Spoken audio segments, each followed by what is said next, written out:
오늘 본문은 사무엘의 설교입니다. 사무엘의 설교에 두 번의 재판이 등장합니다. 첫 번째 재판은 사무엘 자신에 관한 재판이고, 두 번째 재판은 이스라엘 백성에 관한 재판입니다. 사무엘은 설교를 통해서 백성들이 마음에 새기고 또 새겨야 하는 아주 중요한 말씀을 전달합니다.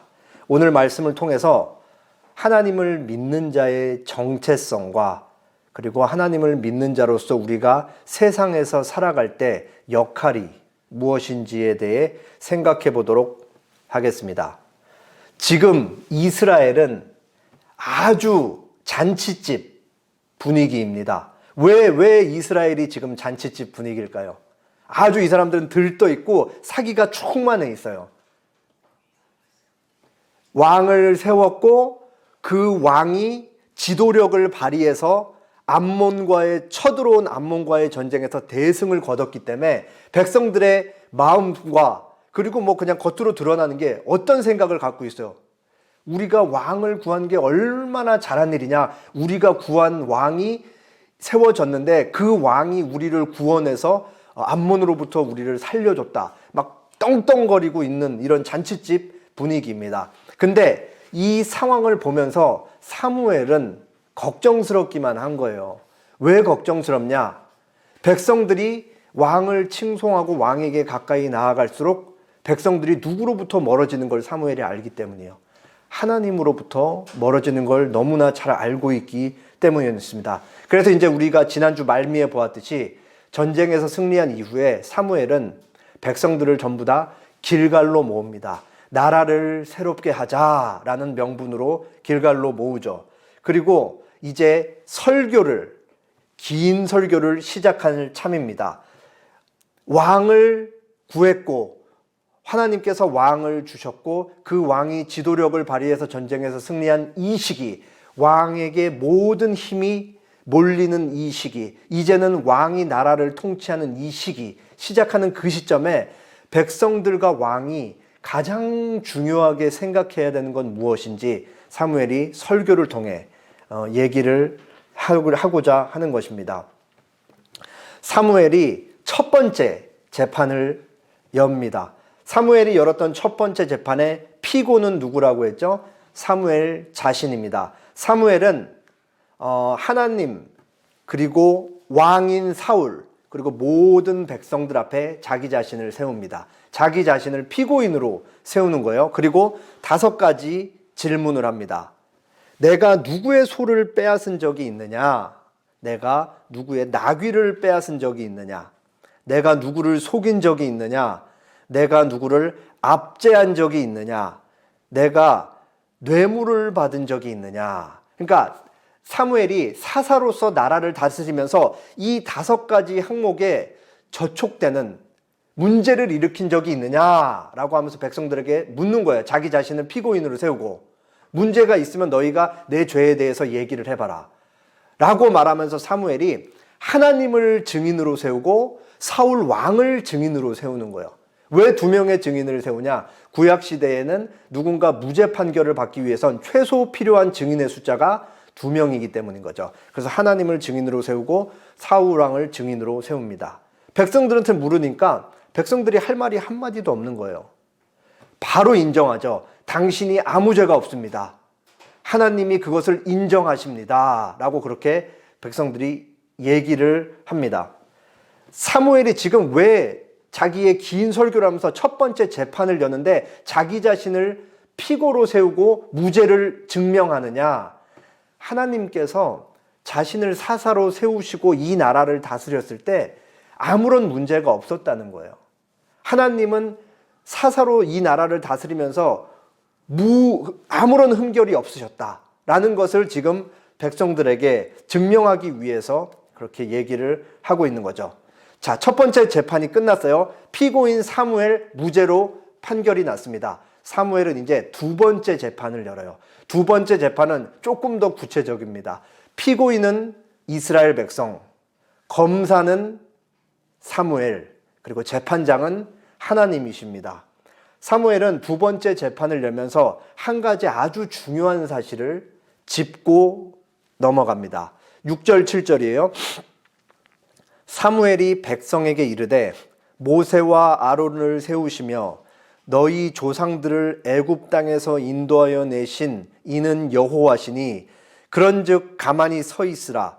여호와께서 너희와 너희 조상들에게 행하신 모든 공의로운 일에 대하여 내가 여호와 앞에서 너희와 담론하리라. 이스라엘 백성의 출발, 이스라엘 백성의 시작은 출애굽이라고 할 수 있습니다. 물론 더 거슬러 올라가면 이스라엘 백성의 첫 번째 조상이었던 아브라함으로부터 출발했다라고 할 수 있겠지만 백성으로서 한 나라로서 출발한 건 이제 출애굽 사건이라고 할 수 있죠. 여기서 사무엘이 확실하게 말하고 있는 거예요. 뭘 확실하게 말하고 있냐면 이스라엘 백성의 출발은 하나님이시다. 이스라엘 백성이라는 존재는 하나님과 분리해서 생각할 수가 없고 뗄래야 뗄 수 없는 존재이다 라는 것을 강조하고 있는 것이죠. 사무엘은 이스라엘의 존재가 하나님과 분리해서 생각할 수 없다는 걸 확실하게 천명한 다음에 하나님께서는 지난 역사 속에서 늘 옳으셨다, 늘 공의로우셨다라는 것을 담론하려고 합니다. 여기서 담론하다라는 말이 재판하다라는 의미예요. 이스라엘 백성은 지난 역사 속에 오르신 하나님 앞에 어떻게 반응하면서 살아왔냐라고 얘기를 하면서 이스라엘 백성을 피고인의 자리로 불러들이며 재판을 회부하고 있는 것이죠. 먼저 사무엘은 이스라엘 백성이 바로의 치하에서 고통스러워하며 부르짖었을 때 하나님께서 그 자기 백성의 고통 소리를 들으셨기 때문에 그 고통스러워하는 백성을 꺼내왔다라고 그렇게 얘기를 합니다. 당연하죠. 하나님의 사랑의 대상인 이스라엘 백성이 세상으로 대변되는 바로의 치하에서 엄청난 노역을 하고 있을 때 힘들면 하나님 살려달라고 고통을 호소하니까 하나님이 그것을 듣고 모른 척 하실 수가 없죠. 그래서 모세와 아론을 보내서 백성들을 꺼내오는 것입니다. 그렇게 하나님께서 이스라엘을 애굽으로부터 꺼내오시고 종되었던 신분에서 자유민으로 그들에게 자유를 허락하셨습니다. 출애굽 시키신 이후에 약속하신 젖과 꿀이 흐르는 땅에 이스라엘 백성들을 들여보내셨고 거기서 이제 살게 하셨죠. 그렇게 여호수아가 죽고 난 다음에 사사시대가 도래했는데 이스라엘 백성들이 하나님께 죄를 짓기 시작합니다. 그게 이제 9절 10절이에요. 제가 9절 읽을 테니까 여러분이 10절 읽어주시면 되겠습니다. 그들의 하나님 여호와를 잊은지라 여호와께서 그들을 하솔 군사령의 시스라의 손과 블레셋 사람들의 손과 모압 왕의 손에 넘기셨더니 그들이 저희를 치매 백성이 여호와를 버리고 바알들과 아스타롯을 섬김으로 범죄하였나이다. 그러나 이제 우리를 원수들의 손에서 건져내 주소서. 그리하시면 우리가 주를 섬기겠나이다 하매. 하나님께서 종살이하던 이스라엘 백성들을 꺼내오셨습니다. 그렇게 이스라엘 백성들을 약속의 땅 가나안 땅에 들이셨는데 그 땅에 들어가서 얼마 지나지 않아서 이스라엘 백성들이 하나님을 어떻게 했다고 9절에 얘기하고 있죠? 하나님을 잊었다. 이스라엘 백성들이 하나님을 왜 잊었을까요? 늘 반복해서 나오는 바알과 아스다롯을 섬기느라 잊었습니다. 하나님께서 허락하신 땅에서 이스라엘 백성들이 바알과 아스다롯을 섬기느라 하나님을 잊었다라는 말은 오늘날로 얘기를 하면은 적극적으로는 자기 자신의 번영과 쾌락을 쫓으며 살기 위해서였다라는 의미가 됩니다. 내가 잘 먹고 잘 사는 일에 있어서는 하나님보다 내 자신이 더 중요하기 때문에 내 자신의 안전과 내 자신의 안녕이 더 중요하기 때문에 하나님을 옆으로 이렇게 쓱 밀어뒀다. 그런 의미에서 나의 욕망을 쫓으며 살기 위해 하나님을 잊었다라는 게 적극적인 의미가 되는 거예요. 그리고 소극적인 의미로는 하루하루가 너무 치열하니까 하나님을 내 눈앞에 보이는 현실 문제가 너무 급급해서 하나님을 잊고 살았다라는 의미가 되는 것이죠. 이스라엘 백성들이 하나님께서 약속하신 땅에 들어갔음에도 불구하고 거기서 하나님을 잊고 바알과 아스다로를 섬긴 이유는 이 적극적인 이유와 소극적인 이유가 결부되어 있었던 것입니다. 그렇게 하나님은 저기 이렇게 멀리 두고 이스라엘 백성들이 하나님을 잊으며 살았던 것이죠. 하나님이 이거를 가만히 보고 계실 수가 있나요? 그러실 수가 없죠. 이 자기 백성이 하나님을 잊고 사니까 하나님이 이 백성들을 돌이키기 위해서 백성들을 징계하기 시작합니다. 그게 여기서 이렇게 하솔, 블레셋 사람들, 모압, 이방 민족을 들어서 이스라엘 백성들을 돌이키시는 거죠. 하나님께서는 분명히 사람이 떡으로만 살 것이 아니요 하나님의 입에서 나오는 말씀으로 살 것이라는 것을 신명기에 말씀하셨고, 그 이후로 자기 백성들에게 계속 이 백성들의 삶 속에 가르쳐 오셨는데, 백성들은 끊임없이 떡 문제에만 집착을 하는 거예요. 내가 어떻게 살지, 어떻게 하면 조금 더 윤택한 삶을 살지, 어떻게 하면 조금 더 나한테 이로운 삶을 살지. 그러니까 하나님께서 거기에 이제 하나님이 옆으로 밀려나니까 하나님께서 이방 민족들을 회초리로 들여서 백성들을 돌이키십니다. 사무엘이 이 얘기를 쭉 하면서 전달하고자 하는 건 뭐냐면, 하나님은 이스라엘 백성들이 늘 등을 돌리고 하나님을 배반했음에도 불구하고 하나님은 이 백성들이 부르짖을 때마다 그 백성들을 도우셨다. 하나님은 늘 같은 자리에 계셨다. 그 얘기를 하고 있는 것입니다. 그들이 부르짖으면 또 하나님이 받아주시고, 부르짖으면 또 받아주시고, 우상숭배에 빠졌다가 압제 들어가면 부르짖고 또 받아주시고, 이게 계속 반복했다 이거죠. 여기서 하나님은 늘 의로우셨는데 이스라엘 백성들은 늘 자기 자신만을 위해서 그렇게 우상숭배에 빠졌다라는 것을 고발하고 있는 것입니다. 그리고 이제 사무엘은 사사시대 역사를 지나서 비교적 가장 최근에 있었던 일, 암몬 족속이 쳐들어온 일에 대해서 얘기를 합니다. 지난주에 우리가 11장에서 암몬 왕 나하스가 길르앗 야베스에 쳐들어왔다라는 사실을 보고 전쟁을 치러서 승리한 걸 보았는데, 사실 길르앗 야베스에 진치기 전에 오늘 본문 12장 12절에 보면 아마도 그 이전부터 여러 차례 쳐들어와서 계속 이스라엘을 괴롭혔던 것으로 보입니다. 여기서 암몬의 압제가 들어와 있으면 이스라엘 백성이 하나님께 보였어야 되는 마땅한 반응이 뭐예요? 아유, 우리가 잘못했다고 하나님 살려달라고 부르짖어야죠. 근데 여기서 이스라엘 백성들이 부르짖지 않은 거예요. 부르짖지 않고 뭘 했던 거죠? 왕을 구했어요. 왕을. 그러니까 여기서 하나님께 부르짖는다는 것은 단순히 하나님, 우리가 이러이러한 죄를 지었습니다라고 죄의 목록을 열고 하는 게 아니고, 나의 삶이, 나의 마음이 하나님께로 잘못된 데에 머물러 있다가 하나님께로 돌이키는 것을 얘기를 하는데, 돌이켜야 되는 그때에 왕을 구한 거예요. 뭘 의미해요? 이제 우리 왕이 우리를 제발 지켜줬으면 좋겠습니다 라고 그렇게 왕을 구했던 것이죠. 그래서 저희 학교를 설립했던 박윤선 목사님은 이 부분에 대해서 이렇게 얘기를 합니다. 신앙적 긴장을 계속하기 원하지 않고 인간의 지도력에 의존하려는 세속화 운동이었다. 무슨 말이냐면, 이제 자기들이 멋대로 살고 싶어서 하나님 필요 없고 인간 왕을 데려다 놓고 인간 왕이 우리를 지켜주면 우리는 그냥 하나님 없이 편안하게 살겠다, 이 얘기죠. 하나님은 늘 신실하셨는데 이스라엘 백성들은 늘 배반을 했잖아요. 그럼 신실하신 하나님이 이스라엘 백성을 사랑하니까 돌이키기 위해서 이 백성들을 혼내면 이스라엘 백성들이 부르짖는데 이게 싫은 거예요. 이 반복되는 게.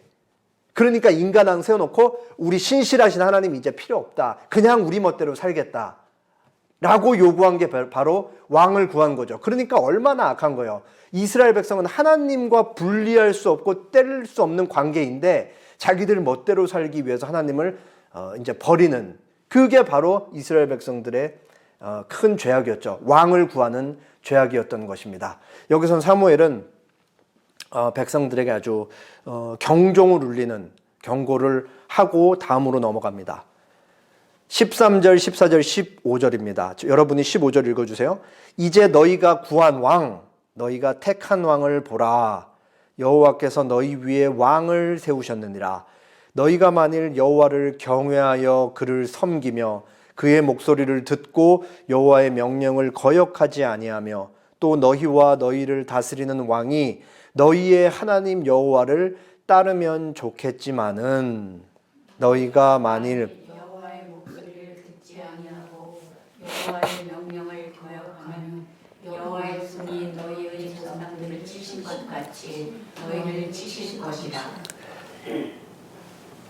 왕을 구하는 게 분명히 잘못됐지만 사무엘은 얘기합니다. 왕과 백성 모두 유일한 왕이신 하나님의 말씀을 듣고 하나님을 경외하면서 잘 살아가게 되면 아무런 문제가 없을 것이다. 여기서 제일 중요한 건 뭐냐면 인간 왕이 뭘 하겠냐? 인간 왕은 하나님의 대리 통치자일 뿐이다.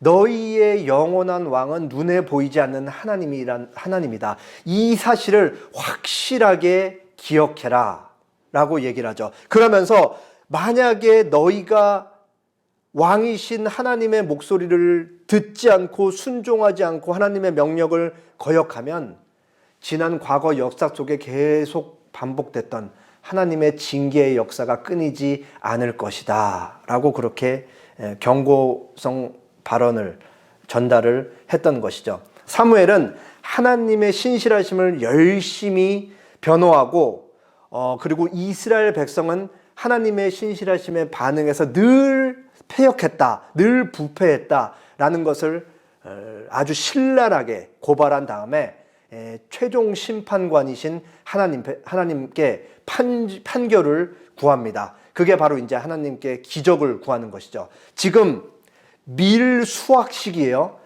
이스라엘의 밀 수확 시기는 5월 중순에서 6월 중순 사이입니다. 그런데 이스라엘은 우기가 10월부터 4월까지이고 5월부터 9월까지는 건기예요. 5월부터 9월까지는 비가 안 오는 시기인데 지금 밀수확 시기인 5월 중순에서 6월 중순에는 비가 안 오는 게 정상이에요. 근데 사무엘이 하나님께 기적으로 뭘 구하냐? 비와 번개, 천둥 번개를 구하는 거예요. 그러니까 하나님께서 응답을 하십니다. 우리나라로 치면은 7, 8월 달에 폭설이 내리는 거예요. 거의 뭐 그런 일이 없으니까 비가 안 오는 건기에 하나님 이스라엘 백성을 판결해 주십시오 하고 우레와 비를 구합니다. 그러니까 하나님께서 우레와 비를 엄청난 비와 함께 천둥 번개를 동반한 비를 내리기 시작하죠. 그러니까 하나님께서 이스라엘 백성들이 왕이 구한 것에 대해서 어떤 판결을 내리신 거예요? 유죄 판결을 내리신 것이죠.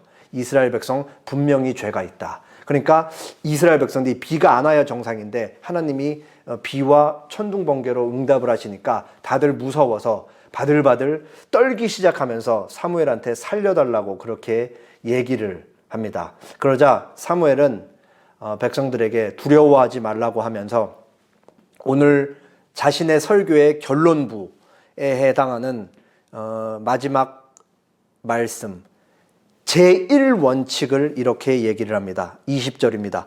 사무엘이 백성에게 이르되 두려워하지 말라. 너희가 과연 이 모든 악을 행하였으나 여호와를 따르는 데에서 돌아서지 말고 오직 너희의 마음을 다하여 여호와를 섬기라. 돌아서서 유익하게도 못하며 구원하지도 못하는 헛된 것을 따르지 말라. 그들은 헛되니라.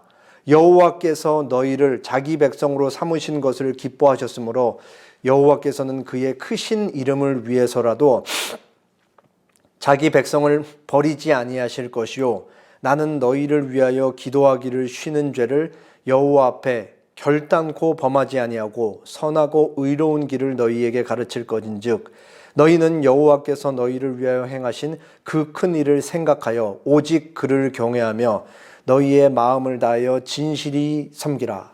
25절 같이 읽을게요. 만일 너희가 여전히 악을 행하는 너희와 너희 왕이 다 멸망하리라. 하나님께서 천둥번개와 비를 통해 이스라엘 백성을 유죄 판결을 내리셨습니다. 유죄가 확정되면 그 다음에 뭐가 뒤따라와야 돼요? 벌을 받아야죠, 벌을. 근데 하나님은 벌을 내리시지 않습니다. 이스라엘 백성들이 다시 한번 마음을 잡고 하나님께로 돌이키기를 바라시는 것이죠. 그런 의미에서 사무엘은 백성에게 전달합니다. 오직 너희의 마음을 다하여 여호와를 섬기라. 사무엘과 하나님이 같은 마음인 것이죠. 지금 왕정이 시작되고 왕에게 모든 이 힘이 집중돼서 인간왕이 이스라엘이라는 나라를 다스려 갈 것인데, 거기서 제일 중요한 원칙이 뭐냐? 오직 너희의 마음을 다하여 하나님을 섬기는 것만이 제일 중요한 원칙이다. 그렇게 얘기를 한 거죠. 사무엘은 하나님의 마음을 너무 잘 알기 때문에 어떻게 해서든 백성들의 마음을 하나님께 고정시키기 위해서, 단단히 붙들기 위해서 계속 노력을 하는 거예요. 사실 이 백성들이 얼마나 완악하고 패력한지 사무엘이 잘 알잖아요. 사실 미래가 불보듯 뻔하지만 사무엘은 어떻게 해서든 백성들의 마음을 단단히 하나님께 고정시키기 위해서 이 계속 반복되는 얘기를 설교에 계속하는 거죠. 그러면서 사무엘은 이스라엘 백성들이 가장 좋아하는 것, 바알과 아스다롯, 현실 문제, 그리고 지금 당장 눈앞에 보이는 이익, 번역, 육신의 쾌락, 이런 것이 전부 헛되다며 거듭 강조하고 그것들을 따르지 말고 하나님만 섬기라고 얘기합니다. 그리고 사무엘은 나는 너희를 위해서 하나님께 기도하기를 멈추지 않겠다. 그리고 하나님의 말씀을 통해 너희를 계속 바른 길로 인도하기 위해 노력하겠다. 그렇게 얘기를 합니다. 그러면서 24절에 주황색으로 된 글씨에 너희는 여호와께서 너희를 위하여 행하신 그 큰 일을 생각하라. 여기서 생각하다라는 단어는 계속 쳐다보면서 관찰하는 거예요. 관찰. 그러니까 하나님이 지금까지 너희를 어떻게 지켜오셨고 너희가 힘들다고 부르짖을 때마다 어떻게 너희를 구원하셨는지를 계속 쳐다보면서 관찰해라 라고 그렇게 얘기를 하는 것이죠. 그렇게 앞으로도 보고 옆으로도 보고 위로도 보고 아래로도 보면서 하나님께서 행하신 일을 끊임없이 생각하고 또 생각하면서 하나님이 얼마나 크신 구원을 베푸셨는지를 계속 기억하면서 그렇게 살아라. 그러면서 하나님을 경외하고 너희의 마음을 다하여 진실이 하나님만 섬기라 라고 얘기를 합니다. 그리고 마지막에 또 경고를 집어넣죠. 만일 너희가 여전히 악을 행하면 너희와 너희 왕 다 망한다. 이 일, 하나님을 사랑하고 하나님을 경외하고 하나님의 말씀을 듣고 순종하는 이 일에서 실패하면 왕정이고 뭐고 너희는 다 같이 망할 것이다 라고 얘기하면서 설교를 마칩니다. 사무엘의 설교는 아주 간단해요. 뭐예요? 빨간 글씨, 오직 하나님만을 섬겨라. 이거를 조금 다른 말로 표현해 볼게요. 너희의 정체성을 포기하지 말아라. 이스라엘의 정체성은 뭔데요? 하나님으로부터 시작된, 하나님과 함께 할 때만, 하나님의 말씀을 듣고 살아갈 때에만 규정되는 정체성이죠. 또 다르게 표현하면, 사무엘 설교의 핵심을 또 다르게 표현하면 하나님과 바른 관계를 맺으며 살아라 라고 그렇게 얘기를 하는 것이죠. 왜 이토록 늘 반복되는 문제를 사무엘이 또 얘기하고 또 얘기하냐? 이스라엘 백성들이 늘 같은 문제에서 계속 실패했기 때문에요. 근데 그 실패하는 이유가 뭐예요? 돈이 너무 좋으니까, 육신의 쾌락이 너무 좋으니까, 내가 좀 안전하게 사는 게 너무 좋으니까. 그러니까 그것들 때문에 하나님을 자꾸 버리는 일이 반복해서 발생하니까 똑같은 얘기를 계속하는 거죠. 하나님께서도 사무엘상에서 계속 보듯이 같은 얘기를 계속 반복하시는 거잖아요.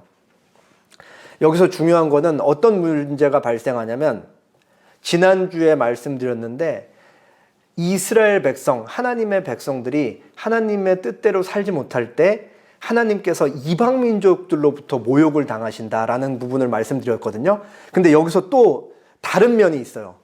하나님의 백성들이 하나님의 뜻대로 살지 않을 때 하나님은 자기 백성들로부터도 모욕을 당하신다.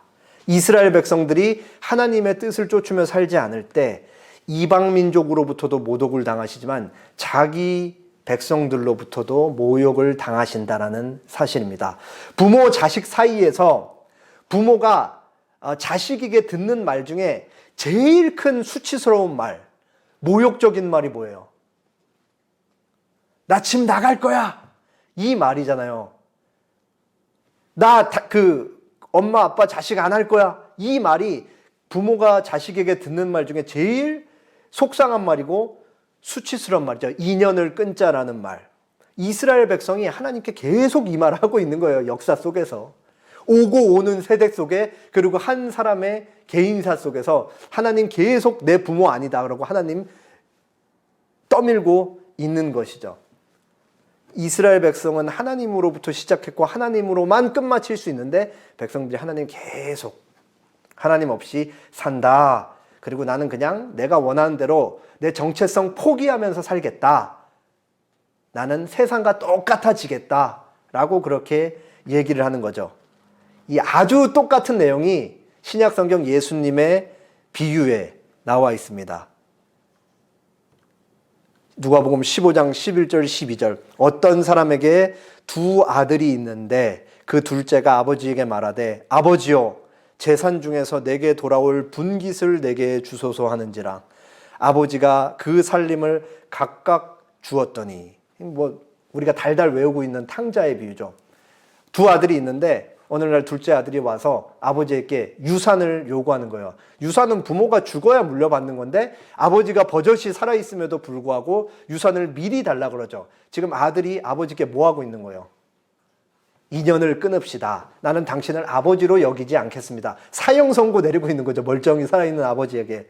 아버지가 또 허락을 해주세요. 하나님이랑 똑같은 거예요. 이 구약 성경에 나와 있는 우리 사무엘상에서 보는 하나님이랑 허락해 주시고 이 아들이 떠나죠. 아버지로부터 떨어지는 순간 그 아버지와 함께 있을 때 누렸던 그 인간의 격조는 다 사라지고 재산을 허랑방탕하게 다 써버리고 아버지와 함께 있는 게 뭐가 그렇게 싫었는지 그렇게 자기 멋대로 살아가다가 돈이 하나도 남지 않고 돼지 사료를 먹고 연명을 하려고 그러는데 돼지 사료조차도 없을 만큼 나락으로 떨어집니다. 그때야 비로소 아버지의 곁을 아버지의 품을 기억하는 것이죠. 그리고 이렇게 얘기합니다. 내가 일어나 아버지께 가서 이르기를 아버지 내가 하늘과 아버지께 죄를 지었사오니 지금부터는 아버지의 아들이라 일컬음을 감당하지 못하겠나이다. 나를 품꾼의 하나로 보소서 하리라 하고 이게 왜 이 둘째 아들이 내가 왜 하늘 하나님과 아버지께 죄를 지었다고 얘기하는지 아시겠죠? 이스라엘 백성은 하나님으로부터 떨어질 수 없는 존재인데 자꾸 하나님을 버리는 거예요. 그러니까 이게 얼마나 큰 죄악이에요. 하나님을 수치스럽게 하고 하나님의 명예를 실추시키고 하나님을 모욕하는 큰 죄. 하나님이 제일 싫어하는 죄가 뭐예요? 나를 버리는 죄인 거죠.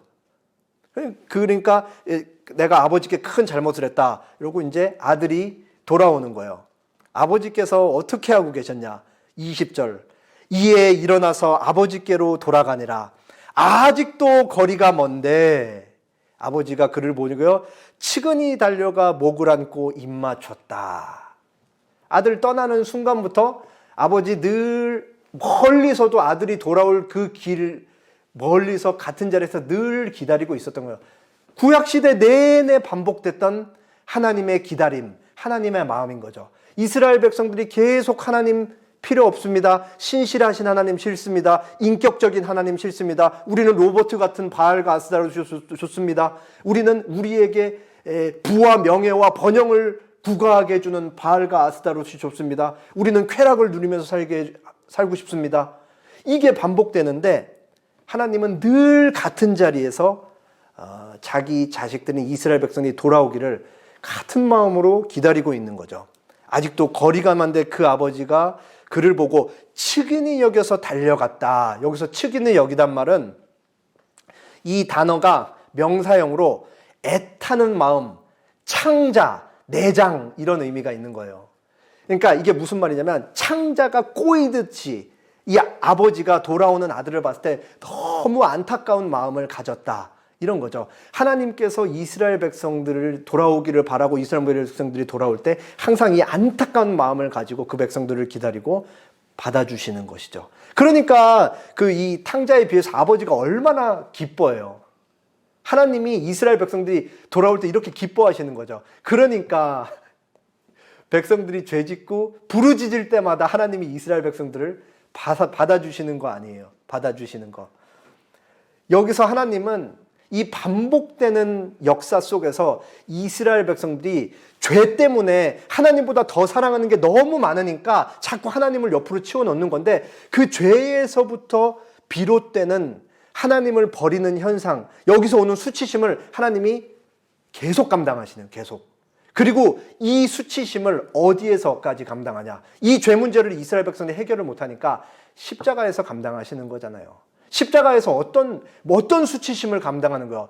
이 죄 문제를 해결하지 못하는 인간, 자기 백성들 때문에 수치심을 감당하시기로 하는데 하나님으로 오신 그 예수님께서 성육신 하셔서 그 십자가 위에서 발가벗겨진 채로 인간이 받을 수 있는 모든 수치를 다 감당하시는 거죠.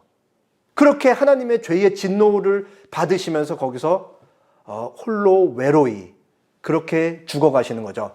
예수님은 우리가 과거에 지었던 모든 죄뿐만 아니라 미래에 지을 모든 죄까지도 십자가 위에서 다 담당하셨던 거예요. 그렇게 우리가 하나님의 자녀, 예수님을 통해 하나님의 자녀가 되었던 것이죠. 그러니까 우리의 정체성, 기독교인 그리스도인의 정체성은 하나님과 예수님과 분리해서 생각할 수가 없는 거죠. 그렇게 그리스도인이라는 존재는 시작부터 끝까지 나는 알파요 오메가라. 처음부터 하나님 예수님과 끝도 하나님과 예수님과 같이 있어야만 우리의 정체성이 드러나는 것입니다. 하나님께서 이스라엘 백성들을 자기 백성으로 세우시는 시내산에서 백성들과 언약을 맺으시면서 중요한 말씀을 하셨어요. 이스라엘 백성들의 책임에 대해서 말씀하셨습니다.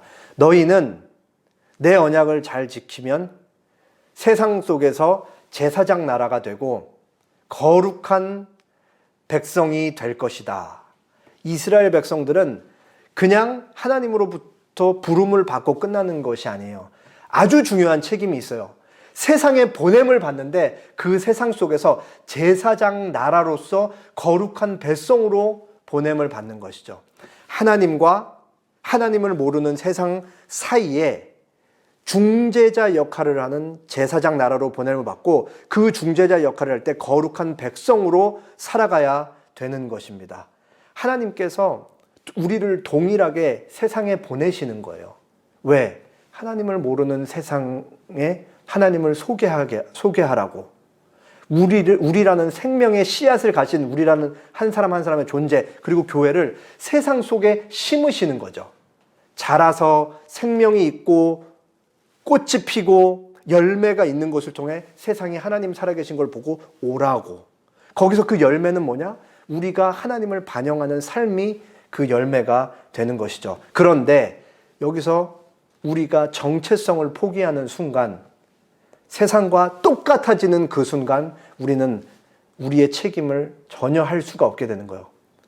하나님을 옆으로 밀어두고 나 하나님 필요 없다라고 그러고 하나님의 말씀은 귀에 들어오지도 않고 다 튕겨져 나가는 그런 삶을 살아가는데 어떻게 제사장 나라가 되며 거룩한 백성이 될 수 있겠습니까? 고린도후서 3장 3절 너희는 우리로 말미암아 나타난 그리스도의 편지니 이는 먹으로 쓴 것이 아니요 오직 살아계신 하나님의 영으로 쓴 것이며 또 돌판에 쓴 것이 아니요 오직 육의 마음판에 쓴 것이라. 사도 바울이 고린도 교회의 성도들 그리스도인들에게 너희는 하면서 뭐라고 얘기해요? 그리스도의 편지다. 편지. 자, 편지가 뭐예요? 편지를 쓰는 사람이 있고 편지를 받는 사람이 있죠. 그럼 편지를 쓰는 사람이 편지지 위에다가 뭐를 써요? 내용을 쓰는 거잖아요, 내용을. 그래서 이 편지를 줬을 때 편지를 받는 사람이 그 내용을 읽고 편지를 쓴 사람이 이러이러한 내용을 나한테 써도 나한테 이걸 얘기하고자 하는 거구나 라는 걸 알 수 있죠. 우리 한 사람 한 사람이 그리스도인의 편지래요. 그리스도의 편지래요. 그러니까 우리의 삶의 내용을 통해서 세상 사람들에게 우리가 편지가 되는 거죠. 하나님을 모르는 사람들에게 우리의 삶을 통해 우리가 하나님이 살아계신다라는 것을 전달하는 내용이 된다고요. 우리의 삶이. 이게 바로 중재자로서의 역할인 것이죠. 여기서는 예수님과 분리된 채로는 아무것도 우리는 전달할 수가 없는 거예요. 우리 삶의 내용이 편지가 되려면 우리의 삶의 내용은 반드시 예수님이 이 땅에서 사셨던 그 모습을 반영하는 모습이어야 세상 속에서 그게 힘을 발휘하게 되는 것입니다. 그리고 그게 바로 편지로서의 삶인 것이죠. 요한복음 15장 5절입니다. 나는 포도나무요 너희는 가지라. 그가 내 안에 내가 그 안에 거하면 사람이 열매를 많이 맺나니 나를 떠나서는 너희가 아무것도 할 수 없다. 우리는 예수님을 떠나서는 아무것도 할 수 없습니다. 왜냐? 예수님만이 선의 근원이고 생명과 거룩함과 사랑의 원천이시기 때문이죠. 그렇기 때문에 우리가 예수님과 붙어 있으면은 어떤 내용이 도출되는 거예요? 우리가 예수님이랑 잘 붙어 있으면 우리는 반드시 선하고 거룩하고 사랑의 열매를 맺을 수밖에 없다. 그렇게 우리는 세상 속에서 하나님이 보내신 자리에서 생명을 드러내는, 예수님을 통한 생명을 드러내는 자로서 책임을 다하며 제사장 나라로 거룩한 백성으로 살아갈 수 있다라고 그렇게 얘기를 할 수가 있는 것입니다. 요즘 한국 사회를 보면 진짜 여러 가지로 걱정이 많이 되는데요. 제가 이제 늘 신문 기사를 인터넷을 통해서 보거나 영상을 통해서 이제 뉴스 보도를 보면은 이제 댓글을 자주 읽어요. 이제 당장 지난주에도 이제 영상 보면서 댓글을 봤는데 참 적지 않게 당황을 했습니다. 이제 뉴스 보도가 나고 밑에 댓글이 달렸는데 사람들이 어쩜 이렇게 서로를 미워할까? 이렇게까지 뭐 때문에 이렇게까지 서로를 증오하고 이렇게 비난하는 말들을 쏟아내고 이렇게 막 댓글을 읽고 있다 보면 막 정신이 혼미해질 정도로 너무 안 좋은 말들이 많이 쓰여 있어요. 이게 사실 우리나라의 본 모습이잖아요. 겉으로는 우리가 점잔을 떨면서 웃고 지내고 있지만 당장 우리가 살아가는 한국 사회에 인간들이 얽혀 살고 있는 사회 속에서는 그야말로 살얼음판인 거죠. 속으로 다 저렇게 매섭고 날카로운 생각들을 가지고 서로를 바라보고 있는 거예요. 바울이 디모데후서 3장에서 말했던 그 마지막 고통하는 그때, 세상이 아주 비정해진 그때, 사랑은 온데간데 찾아볼 수 없는 그 시기가 지금 바로 우리나라 한국 사회에서 펼쳐지고 있는 것이죠. 여기서 우리 한 사람 한 사람의 책임이 얼마나 중요한지 모르겠습니다. 우리가 그리스도의 편지로서 우리 삶을 통해 이 살얼음판 같은 이 세상 속에서 모두가 이 얼음이 언제 깨져서 그 물속에 빠져 죽을지 모르는 그 촉각을 다투는 세상 속에서 우리가 그리스도의 편지로서 세상을 살아가면서 하나님을 모르는 자에게, 그리고 세상 속에 사랑이 여전히 존재한다, 예수님을 믿는 자들은 다르다라는 것을 삶으로 증거를 하면서 살아가는 것이 우리가 하나님만 섬기며 살아간다라는 그 말의 의미일 것입니다. 다 함께 기도하겠습니다.